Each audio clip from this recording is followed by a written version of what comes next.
Sevens Golden Diamonds, Ermalur, Vadadala. Oommen Chandy ഫൗണ്ടേഷന്റെ നേതൃത്വത്തിൽ പള്ളുരുത്തി അഗതി മന്ദിരത്തിലെ അന്തേവാസികൾക്ക് സദ്യ വിളമ്പി.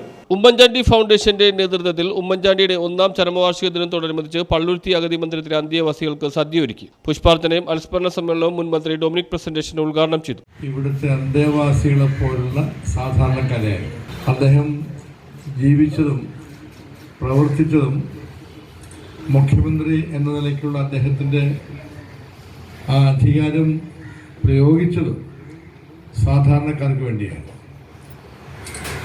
ഒരാളും അദ്ദേഹത്തിൻ്റെ അടുത്ത് ചെന്നു കഴിഞ്ഞാൽ വെറും കൈയോടെ പോകേണ്ടി വരുമായിരുന്നില്ല. അത് ചികിത്സാ സഹായമായാലും മറ്റ് എന്ത് ആവശ്യമായാലും പഠിക്കാനുള്ള വിദ്യാർത്ഥിയുടെ ഫീസായിരുന്നാലും അദ്ദേഹം അതിന് പ്രതിവിധി കണ്ടെത്തുമായിരുന്നു.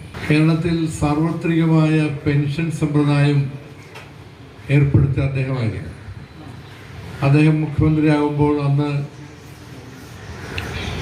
16 ലക്ഷം പേർക്കാണ് പെൻഷൻ കിട്ടിയിരുന്നത്.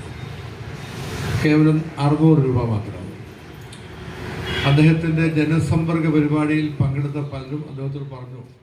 DCC സെക്രട്ടറിമാരായ John Pazheri, RK Suresh Babu, councillor Abhilash Thoppil, Varghese Philip, AJ James, Vinod Thampi, Sujith Kalathil, മുൻ councillor Geetha Prabhakaran, VN Raveendramenon, VK Biju, TP Thampi, Kuttan Pattathil, Philomina Wilson, Daphne, Hafsath, UJ Ameer, Shyamala Sasidharan എന്നിവർ അനുസ്മരണ പ്രസംഗം നടത്തി.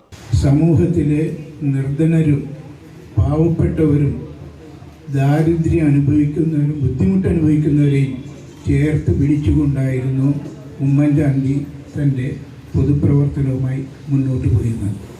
അതിന് ഏറ്റവും വലിയ തെളിവായിരുന്നു ശ്രീ ഡൊമിനിക് പ്രസന്റേഷൻ ഇവിടെ സൂചിപ്പിച്ചതുപോലെ അദ്ദേഹത്തിൻ്റെ മരണവാർത്ത അറിഞ്ഞ നിമിഷം മുതൽ കേരളത്തിൻ്റെ തെക്കേ അറ്റത്തു നിന്നും വടക്കേ അറ്റത്തു നിന്നുള്ള ആബാലവൃദ്ധൻ ജനങ്ങളാണ് അദ്ദേഹത്തിൻ്റെ മൃതശരീരം, ഭൗതിക ശരീരം ഒരു നോക്ക് കാണുവാനായി ഓടിയെത്തുന്നത്.